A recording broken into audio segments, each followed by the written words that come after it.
Probably about 10 years ago, when I was, I believe, in Kenya for GAFCON 2013, so a little more than 10 years ago, they had an MC, her name was Winnie, and she would be introducing these famous speakers, these famous sort of, luminaries, faithful Bible teachers. And she would introduce them by asking them a question. And her question was, why is it that you know and love Jesus? Or how is it that you know and love Jesus? And her kind of commentary was, because if you don't know and love Jesus, we don't want to hear from you, which was a hysterical thing to say to all these great sort of famous luminaries, which I love the cheekiness of that as well. But I think it's a really great question to ask. And I often ask that question when I'm sort of meeting with people, when I meet with people in the ordination discernment process. That's almost the first question I ask them to, tell me why you know and love Jesus. And there's a way I ask the question in particular. I tend to ask, why is it that you know and love Jesus? Now, most people, when they hear that question, will tend to respond about telling you their story, the story of their personal journey, how they came to faith or how they grew in faith from childhood, and how faith in Jesus became important to them. It's for many people, it can be a conversion story or something like that.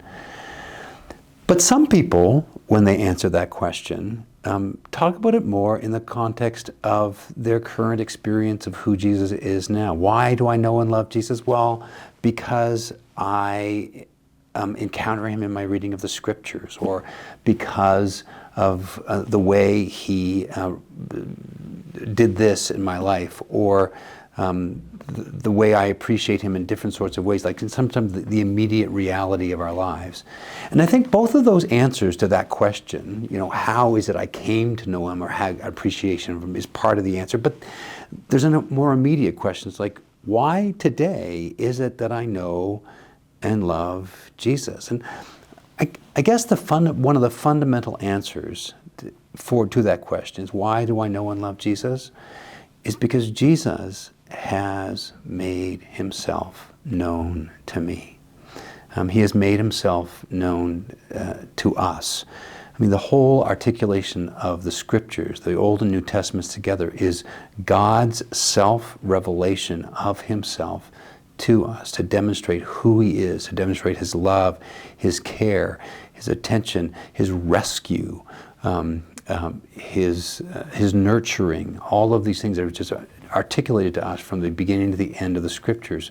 We know and love Jesus because he's made himself known to us through the scriptures, and also through the church, as we've encountered him in the church growing up, or we encounter him in the church even today, or the way we perhaps even encountered him in the church last Sunday when we are at the communion rail, or in some of the prayers, or in the songs, or in the sermon. We encounter the presence of a living God.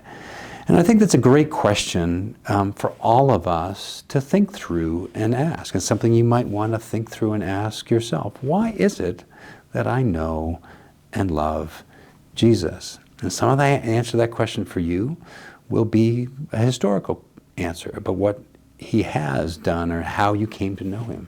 But some of it, and I hope this is true, is how you're encountering him today in this moment. This week, perhaps last week, or next month, or whenever it is. I think it's a great question to be asking, and perhaps even having conversations together with other believers, and perhaps even people that are not believers, why it is that we know and love Jesus. It's a great question, and I invite you to answer that question for yourself and perhaps with some others.